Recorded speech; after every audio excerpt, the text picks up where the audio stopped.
Good morning, welcome to business prime time. Black money భరతం పడతామంటూ మోదీ సర్కార్ చేసిన ప్రయత్నాలన్నీ ఫ్లాప్ షోగా మిగిలిపోయాయి.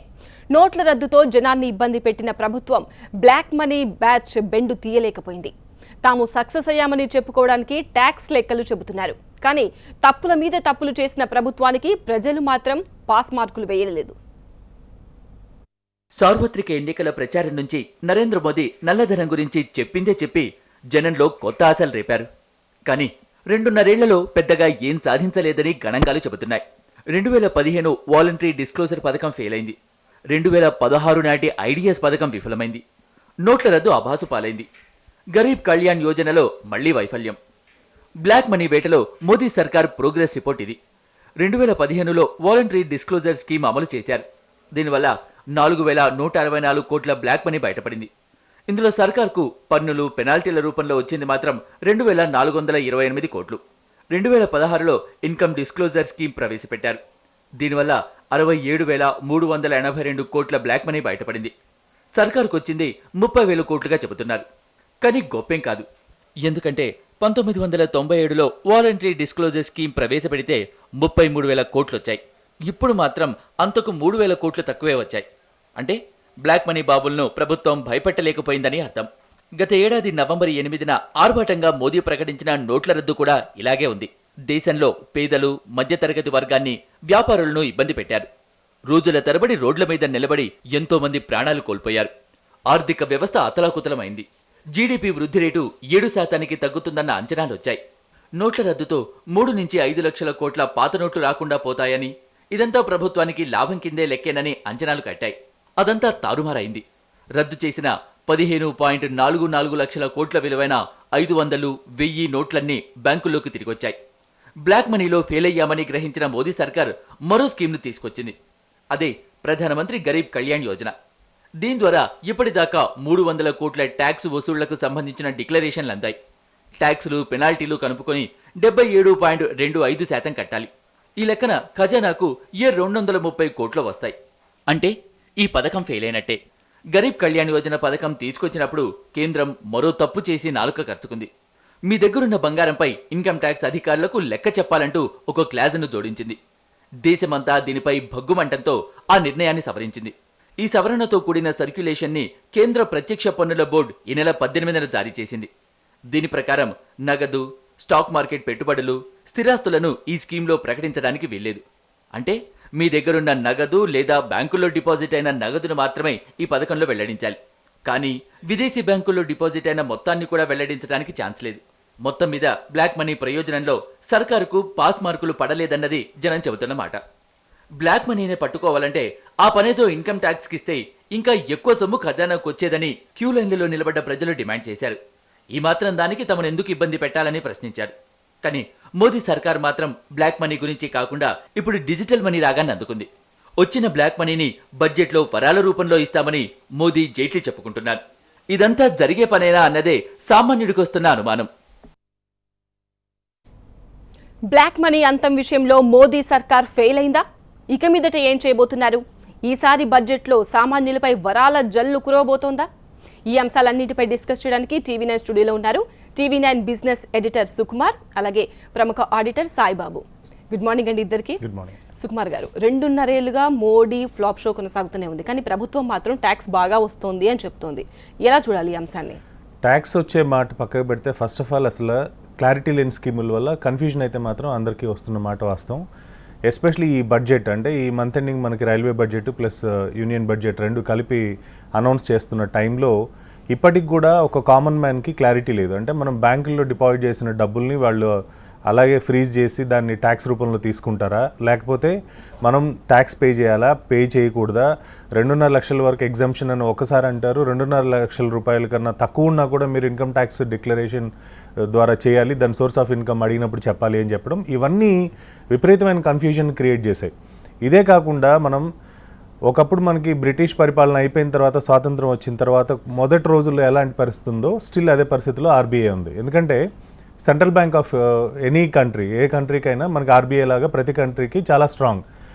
చాలా సందర్భాల్లో ప్రభుత్వాలు ఫెయిల్ అయినా కూడా ఈ సెంట్రల్ బ్యాంక్స్ వల్ల, అంటే ఆర్బీఐ లాంటి వ్యవస్థ వల్ల ఆర్థిక వ్యవస్థ మెరుగుపడడం మనం చూసాం. సో 2008లో కూడా చిన్న ఎగ్జాంపుల్ ఏంటంటే మనకి సప్రైమ్ క్రైసిస్ వచ్చి మొత్తం ప్రపంచం అస్తవ్యస్తంగా ఉన్న టైంలో కూడా Indian banking, Indian economy strong ఉందని చెప్పుకోగలిగాం.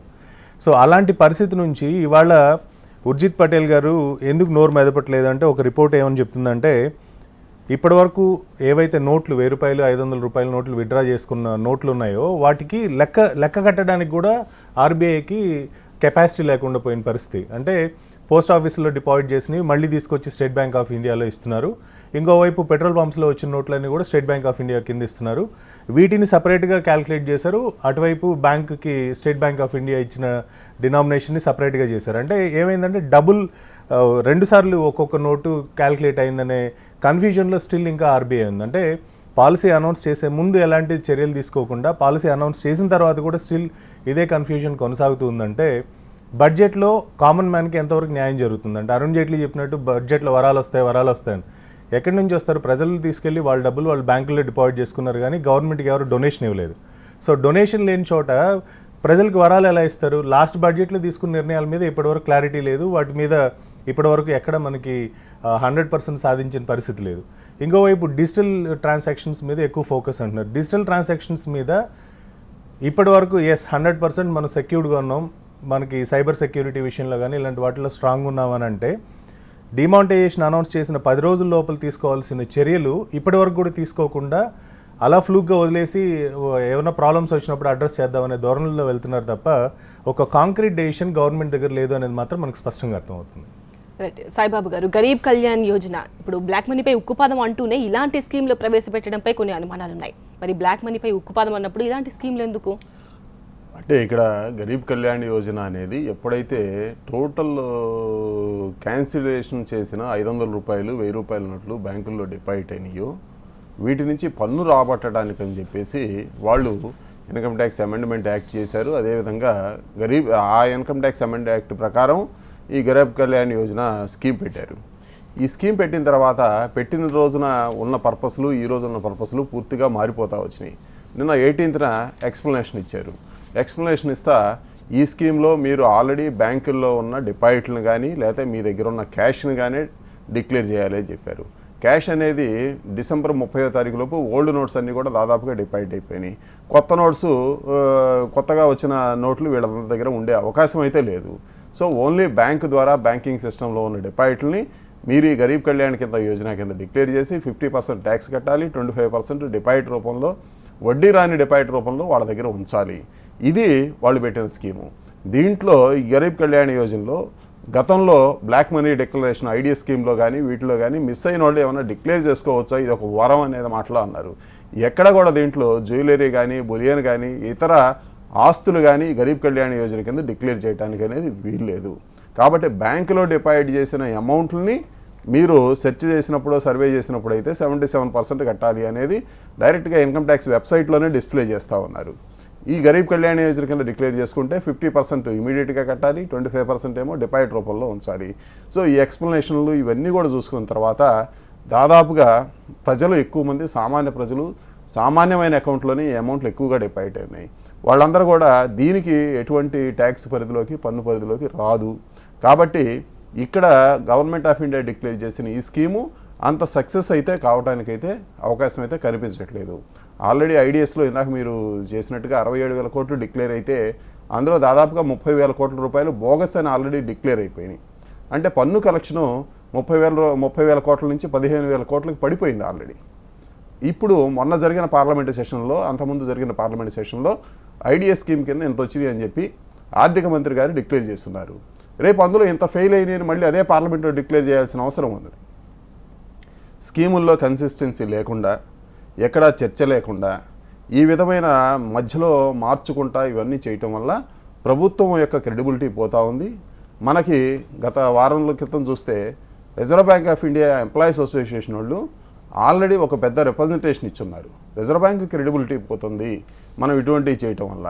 అట్లాగే ఇన్కమ్ ట్యాక్స్ ఈ వాలంటరీ డిస్క్లోజర్ స్కీమ్ కానివ్వండి, ఇన్కమ్ డిక్లేర్ స్కీమ్ కానివ్వండి, out side the country other కంట్రీస్లో మనకున్న అసెట్స్ డిక్లరేషన్ స్కీములు కానివ్వండి, ఇవన్నీ కూడా మోడీ గారి ప్రభుత్వం సరైన విధానం లేకుండా అమలు చేయటం వల్ల వీళ్ళు బ్లాక్ మనీ వెలికి తీయలేకపోయారు అనేది ప్రజలకి ఇంకా ఎక్కువ అవుతూ ఉంది. దీన్ని ఆల్మోస్ట్ ఆల్ గత 2 స్కీములు అంత సక్సెస్ కానట్టే ఇది కూడా అంత సక్సెస్ అవుద్ది అనేది మనం అయితే చెప్పలేమండి. సుకుమార్ గారు, ఇన్కమ్ ట్యాక్స్ అధికారులకు పూర్తి స్వేచ్ఛ ఇచ్చి ఉంటే జనానికి ఇబ్బందులు తప్పి ఉండేవా? ఇన్కమ్ ట్యాక్స్ డిపార్ట్మెంట్కి ఎప్పుడూ స్వేచ్ఛ ఉందండి. కాకపోతే ఏంటంటే ఒక డిపార్ట్మెంట్ నుంచి ఇంకొక డిపార్ట్మెంట్ మధ్యలో ఉన్న కోఆర్డినేషన్ ఎప్పుడూ లేదు. సర్వీస్ ట్యాక్స్ పే చేస్తాడు, ఇన్కమ్ ట్యాక్స్ పే చేయడు. ఇంకొక వైపు ఏమో బ్యాంక్ నుంచి డబ్బులు కోట్లు విడ్రా చేస్తాడు, ఇన్కమ్ ట్యాక్స్ డిపార్ట్మెంట్కి ఆ ఇన్ఫర్మేషన్ ఉండదు. సో దీన్ని ఇంటిగ్రేట్ చేసుకుని ఉంటే ఈ పరిస్థితి వచ్చేది కదా. అంటే మేజర్గా బ్యాంకింగ్ సిస్టమ్, ఇంకొక వైపు ట్యాక్సెస్ సంబంధించిన డిపార్ట్మెంట్స్ని కనుక ఇంటిగ్రేట్ చేసుకుని ఉంటే అసలు ఎప్పటి నుంచో, అంటే ఒకే రోజు చేయాల్సిన అవసరం లేదు, సైమిల్టేనియస్గా ఒక 1 year కనుక ఎక్సర్సైజ్ చేస్తే మొత్తం కంట్రోల్లోకి వచ్చేది. అండ్ ఇన్కమ్ ట్యాక్స్ డిపార్ట్మెంట్ ఈ మధ్య ఏం చేస్తున్నారు, దీన్ని అడ్వాంటేజ్ కింద తీసుకుని కూడా కొంతమంది ఆఫీసర్లు అక్రమంగా డబ్బులు సంపాదించే కేసెస్ కూడా నమోదవుతున్నాయి. కొన్ని చోట్ల అయితే ఒక ఇన్స్టెన్స్లో మనకి 242 కోట్లు ఒక కోఆపరేటివ్ బ్యాంక్లో ఉండాల్సిన చోట 100 కోట్లు తగ్గి కేవలం 142 కోట్లు మాత్రం ఉండి బుక్స్లో మాత్రం 242 కోట్లు రాసుకుంటూ వెళ్ళడం చూస్తున్నాం. సో ఇలాంటి వాటిని అడ్రస్ చేయాలంటే ఒక ప్రాపర్ సిస్టమ్ అనేది మనం డెవలప్ చేసుకోవాలి. ఇప్పుడు ప్రాబ్లం ఎక్కడొచ్చింది, మింట్ నుంచి ప్రింట్ అయినవి డైరెక్ట్గా ఎవరింటికో వెళ్తే ఆర్బీఐ దాన్ని కంట్రోల్ చేయలేకపోయింది. ఆ సీరియల్ నెంబర్ల మీద కూడా అవగాహన లేదు, ఎక్కడ ఏ నోట్ తిరుగుతుంది అనే దాని మీద కంట్రోల్ లేదనుకోండి. పాత నోట్లకి కొత్త నోట్లకి డిఫరెన్స్ ఏముంది? వాటిని ఎలా డూప్లికేట్ చేశారో వీటిని డూప్లికేట్ చేయొచ్చు, వాటిని ఎలా స్టాక్ పెట్టుకున్నారో వీటిని కూడా అలాగే స్టాక్ పెట్టుకోవచ్చు. సో దీన్ని బట్టి చూస్తే ఏమర్థం అవుతుందంటే ఒక సిస్టమాటిక్ అప్రోచ్, ఒక ఎకనమీలో ఏదైనా ఒక మార్పు రావాలి, దట్టు ఇండియా లాంటి ఇంత పెద్ద డెమోక్రటిక్ కంట్రీలో ఏదైనా ఒక మంచి స్కీమ్ తీసుకురావాలి, మార్పు తీసుకురావాలనుకుంటే తీసుకోవాల్సిన చర్యల్లో చాలా వరకు అవన్నీ కూడా మిస్ అయ్యి వీళ్ళు ఫెయిల్యూర్ వైపు తీసుకెళ్ళినట్టుగా మనం అర్థం చేసుకోవాలి. ఇంకొక వైపు ఏంటంటే దీనివల్ల క్యాస్కేడింగ్ ఎఫెక్ట్, అంటే బ్యాంకుల్లో డబ్బులు వేసుకున్నారు, తర్వాత ఏం చేయాలి, 24,000 కన్నా అవసరం ఉన్న వాళ్ళు విత్డ్రా చేసే పరిస్థితి లేదు. ఒకవేళ ఒక 20 లక్షల రూపాయలు అట్లా డిపాజిట్ చేసిన వాళ్ళు రేపొద్దున బడ్జెట్ టైంకి వచ్చేసరికి మీ బ్యాంక్ అకౌంట్లో ఉన్న డబ్బులకి మీరు లెక్క చెప్పాలి, లేకపోతే మీరు 75% ఇక్కడ పెట్టేసి ఓన్లీ 25% మాత్రం మీరు విత్డ్రా చేసుకోవచ్చు, దీనికి లెక్కలు చూపించండి అని అంటే ఎంతమంది లెక్కలు చూపించే పరిస్థితిలో ఉన్నారు? చిన్న కామన్ హౌస్ హోల్డ్, ఒక కామన్ ఫ్యామిలీలో కూడా 6 లక్షల నుంచి 8 లక్షల రూపాయల వరకు చిట్టీలనో అక్కడనో ఎక్కడనో ఇన్వెస్ట్ చేసుకున్న డబ్బులని కూడా తీసుకెళ్ళి బ్యాంకులో వేస్తే వీటికి లెక్కలు చూపించమంటే ఎక్కడి నుంచి చూపించాలి? దీనివల్ల ఏమవుతుంది, అస్సలు ఆదాయం లేని వర్గాలు ఏవైతే ఉన్నాయో వాళ్ళ బ్యాంక్ అకౌంట్ల ద్వారా ట్రాన్సాక్షన్స్ రేపొద్దున జరగబోతున్నాయి. 2 లక్షలు 2.5 లక్షల ట్రాన్సాక్షన్స్ అని కూడా మనకి ప్రధానమంత్రి ధన్ యోజన కింద ఓపెన్ చేసిన అకౌంట్లో ఇలాంటి వాటిల్లో మనకి ట్రాన్సాక్షన్స్ జరగబోతున్నాయి. దీనివల్ల రాబోయే రోజుల్లో ఆర్థిక అక్షరాస్యత గురించి ఏదైతే డిజిటల్ లిటరసీ గురించి మాట్లాడుతున్నారో ఇది మరింత వీక్ అయిపోయే పరిస్థితి. అంటే మన బ్యాంక్ అకౌంట్ మన కంట్రోల్ లేకుండా ఒక 2 లక్షల రూపాయలు ఎవరో ట్రాన్సాక్షన్ చేసుకోవాలని మన బ్యాంక్ అకౌంట్ వాడుతుంటే రేపొద్దున మనకి ఆ బ్యాంక్ అకౌంట్ మీద కంట్రోల్ ఏముంటుంది? ఇలా చాలామంది ఈ నెట్లో, అంటే బడాబాబులు ఎవరైతే నల్లధనం పెట్టుకుని ఉన్నారో వాళ్ళ కోరల్లోకి ఇండైరెక్ట్గా వెళ్ళిపోయిన పరిస్థితి మనకి ఇప్పుడు కనిపిస్తుంది. సో రాబోయే రోజుల్లో ఇవన్నీ ఛాలెంజెస్ మనకి చాలా క్లియర్గా కనిపిస్తున్నాయి. న్యాయంగా ట్యాక్స్ పే చేసే వాళ్ళకి ఇబ్బందికర పరిస్థితులు, ఆల్రెడీ కోట్లు డబ్బులు మార్చుకొని ఇళ్లలో పెట్టుకుని ఉన్న వాళ్ళకి చాలా హ్యాపీగా ఉండే పరిస్థితిని ఈ స్కీమ్ క్రియేట్ చేసినట్టుగా మనం అర్థం చేసుకోవాలి. సాయిబాబు గారు, బ్లాక్ మనీ అంతం కోసం మోదీ సర్కార్ చేపట్టిన చర్యలు 2015లో వాలంటరీ డిస్క్లోజర్ టీమ్, అలాగే 2016లో ఐడిఎస్, నోట్ల రద్దు, గరీబ్ కళ్యాణ్ యోజన, ఇవన్నీ కూడా ఫ్లాప్ షోనే కనిపిస్తుంది మనకి. ఇక మీదట ఏం చేయబోతున్నారు, ఇంకా ఏమేమి స్కీమ్లు రాబోతున్నాయి? అంటే ఇక్కడ మోడీ సర్కారు ప్రభుత్వం వచ్చినప్పటి నుంచి కూడా వాళ్ళు చేసిన ప్రతి స్కీమ్ని సక్సెస్గా చేశామని చూపించుకోవాలనేది ఒక మార్కెటింగ్ స్ట్రాటజీలో సక్సెస్ చేశామనేది చూపించుకోవాలనేది ప్రయత్నం చేస్తున్నారండి. ఇక్కడ ఇన్కమ్ ట్యాక్స్ డిపార్ట్మెంట్కి పెద్ద నెట్వర్క్ లేదు. గతంలో కూడా ఈ విషయం చెప్పుకున్నాము. ఇంతమందిని వెరిఫై చేయటము, ఇంతమందిని చూడటము అనేది లేదు. అట్లాగే రిజర్వ్ బ్యాంకుకి కూడా పెద్ద నెట్వర్క్ లేదు. డిపాజిట్ అయిన నోట్లనే ఎన్ని నోట్లు అనేది డిక్లేర్ చేయడానికి వాళ్ళకి దాదాపు 20 రోజులు పట్టింది. ఇది చేస్తుంది. దీనికి తోడు ఏం చేస్తున్నారంటే వీళ్ళు ఏదో ఒక రకంగా మేము పన్నులు ఎక్కువ వసూలు చేశామని చూపించుకోవాల్సిన పరిస్థితి వచ్చారు. ఇక్కడ ప్రొడక్టివిటీ ఎక్కువ పెరిగింది. ప్రొడక్టివిటీ పెరగటం వల్ల ప్రజల యొక్క ఆదాయం పెరిగి ప్రజలే వాలంటరీగా ట్యాక్సులు కట్టారు, లేకపోతే ఇండైరెక్ట్ ట్యాక్సెస్ వచ్చినాయి అనేది చూపించుకునే బదులు ఈ విధమైన దానికి పాల్పడ్డారు. మనకి నోట్ల రద్దు తర్వాత ఇన్కమ్ ట్యాక్స్ అమెండ్మెంట్ తెచ్చిన దాంట్లో 69A 69Bని కూడా ఇన్కమ్ ట్యాక్స్ అమెండ్మెంట్ యాక్ట్లో చేర్చి బంగారము, జ్యువెలరీ, ఇతర ఆస్తులు, విలువగల ఆస్తులు మొత్తాన్ని కూడా ఆ సెక్షన్లోకి తీసుకొచ్చారు. అట్లాగే ఇవాళ ఇచ్చిన గరీబ్ కళ్యాణ్ యోజనలో కూడా మీరు మీ దగ్గర ఉన్న ఏ విధమైన బంగారం కానీ లేకపోతే ఇది కానీ మీరు ఈ పరిధిలో డిక్లేర్ చేయటానికి వీల్లేదు అని ఇచ్చిన తర్వాత వాళ్ళకి ఉన్న ఒక ఆలోచన ప్రకారం రాబోయే రోజుల్లో ఈ బంగారం కానీ లేకపోతే జ్యువెలరీ కానీ అదర్ వాల్యుబుల్స్ కానీ సపరేట్ ట్యాక్సేషన్ కానీ సపరేట్గా ఏదైనా స్కీమ్ కానీ తేబోతున్నారు అనేది అయితే కనపడుతుంది. డెఫినెట్గా ఇది గతంలో ఎప్పుడో సంపాదించిన వాళ్ళందరినీ దొంగలుగా చూపించి ఇవాళ మిమ్మల్ని డిక్లేర్ చేయాలి అనేది ప్రయత్నం చేస్తున్నట్టుగా కొంత కనపడుతుంది. ఇది ఎక్కడా కూడా పోయినసారి ఎక్స్ప్లెనేషన్ ఇచ్చినప్పుడు కూడా ఎక్కడా కూడా 500 గ్రాముల లోపు మేము ఈ పరిధిలోకి రాదు అని చెప్పలేదండి. కేవలం సీజ్ చేయమనే సెక్షన్నే ఉటంకించారు కానీ ఇది అదొకటి. తర్వాత డిపాజిట్ చేసింది కూడా ఇందాక సుకుమార్ గారు చెప్పినట్లుగా 2.5 లక్షల లోపు ఇంకా డిపాజిట్ చేస్తే ఎగ్జామ్టెడ్ అనేది ఎక్కడా చెప్పలేదు. ఇంతవరకు మీరు సిబిడిటీ ఎక్స్ప్లెనేషన్ చూసినా, ఆర్బీఐ ఎక్స్ప్లెనేషన్ చూసినా, గవర్నమెంట్ ఆఫ్ ఇండియా ఎక్స్ప్లెనేషన్ చూసినా కానీ ఈ రెండుకి ఇంతవరకు వాళ్ళిద్దరూ సమాధానం చెప్పలేదు, ఎవరు కూడా సమాధానం చెప్పలేదు. కాబట్టి రాబోయే రోజుల్లో ప్రజలకు దగ్గర ఉన్న ఈ బంగారం కానీ జ్యువెలరీ కానీ అదర్ వాల్యుబుల్ అసెట్స్ని కానీ ఏదో ఒక రూపంలో పన్ను పరిధిలోకి తెచ్చి మేము ఈ పన్ను పరిధిని పెంచి పన్నులు ఈ విధంగా వసూలు చేశాము, నల్లధనాన్ని వెలికి తీసామనేది ఒక రకంగా చెప్పుకోవాలనేది ప్రయత్నం చేస్తున్నారు. కానీ ఇది ప్రజల్లో తీవ్రమైన వ్యతిరేకత అట్లాగే అభద్రతా భావాన్ని మాత్రం తప్పనిసరిగా సృష్టించనేది మనం చెప్పొచ్చు. సుకుమార్ గారు, కేంద్ర ప్రభుత్వాన్ని ఎంతగా నిందిస్తున్నారో ఒక డమ్మీ అయిపోయింది రిజర్వ్ బ్యాంక్ అన్న భావన కూడా ప్రజల్లో వచ్చింది. మరి ఎందుకు ఉర్జిత్ పటేల్ దీని గురించి ఎలాంటి డిక్లరేషన్ ఇవ్వలేకపోతున్నారు? అంటే ఇక్కడ ప్రభుత్వం డొల్లతనం బయటపడుతుందో, ఆయన ఎందుకు నీళ్లు నములుతున్నారు? ముఖ్యంగా అకౌంటబిలిటీ లేదు అనేసరికి ఆబ్వియస్గా ఉర్జిత్ పటేల్ అయినా సరే ఎవరున్న ఆ పొజిషన్లో ఆన్సర్ చెప్పే పరిస్థితి ఉండదండి. ఎందుకంటే ఎక్కడ వ్యవస్థలో మీకు పెద్ద మార్పు రాలేదు.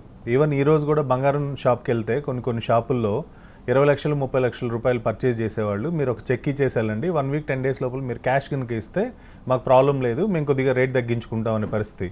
కొన్ని రెస్టారెంట్స్లో అయితే 2,000 రూపాయలు 3,000 రూపాయలు బిల్ పే చేస్తే మీరు క్యాష్లో పే చేస్తే మీకు 10% డిస్కౌంట్ ఇస్తామనే పరిస్థితి.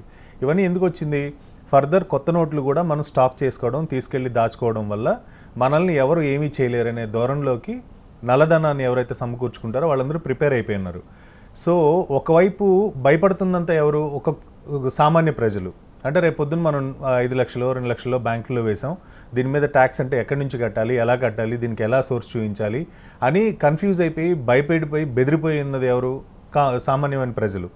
ఇలా కాకుండా పెద్దవాళ్ళని టార్గెట్ చేసి ఆ పెద్దవాళ్ళ టార్గెట్ మిస్ఫైర్ అయ్యి చిన్నవాళ్ళ మీదకి ఎప్పుడైతే ఫోకస్ మారిందో ఇది ఖచ్చితంగా రాబోయే రోజుల్లో ఒక ఫెయిల్యూర్కి దారితీస్తుంది. ఎందుకంటే ఆర్బీఐ గవర్నర్గా రఘురామ్ రాజన్ గారు ఉన్నప్పుడు కార్పొరేట్స్ మీద పడ్డారు, ఎవడోడు ఎన్నెన్ని కోట్ల అప్పులు ఇవ్వాలి అని. ఈవెన్ జ్యుడిషియరీ కూడా, సుప్రీంకోర్టు కూడా మొత్తం అందరు లిస్ట్ ఇవ్వమని చెప్పింది. ఆ రోజు ప్రతి ఒక్కరు ఆ కార్పొరేట్ సెక్టార్లో ఉన్న వాళ్ళందరూ భయపడిన పరిస్థితి. ఇప్పుడు ఈరోజు ఏ కార్పొరేట్ భయపడుతున్నారు? అందరూ ఏమనుకుంటున్నారు? రీస్ట్రక్చరింగ్కి వెళ్దాం, లేకపోతే విల్ఫుల్ డిఫాల్టర్గాను ఉన్న ఆస్తులు తెగనమ్ముదాం అనుకుంటున్నారు.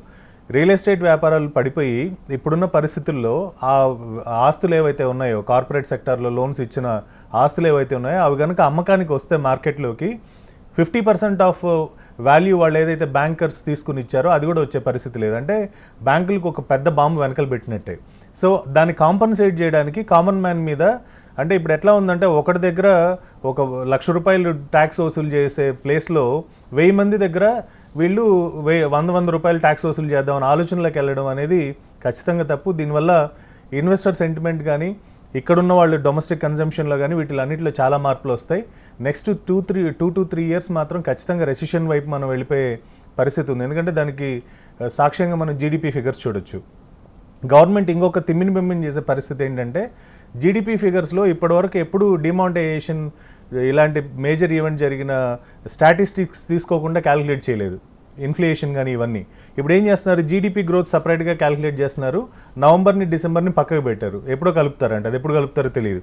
సో బడ్జెట్లో కూడా ఇలాంటి ధోరణే కనుక కనబరిస్తే మాత్రం నెక్స్ట్ 2-3 ఇయర్స్ మాత్రం మనం రెసిషన్ అనేది ఒకటి ప్రిపేర్ అయ్యి ఉండాలి. ఎందుకంటే రియల్ ఎస్టేట్ ఒకవైపు ఇప్పుడు గవర్నమెంట్ ఏముంటుంది, ఒకవేళ బ్యాంకుల్లోకి వచ్చిన ధనంలో కనుక నల్లధనం వస్తే దాన్ని డిక్లేర్ చేసుకుని, ఒకవేళ రాని ధనం ఉంటే దాన్ని గవర్నమెంట్ డివిడెండ్ రూపంలో ఆర్బీఐ నుంచి తీసుకుంటుందని అనుకున్నారు.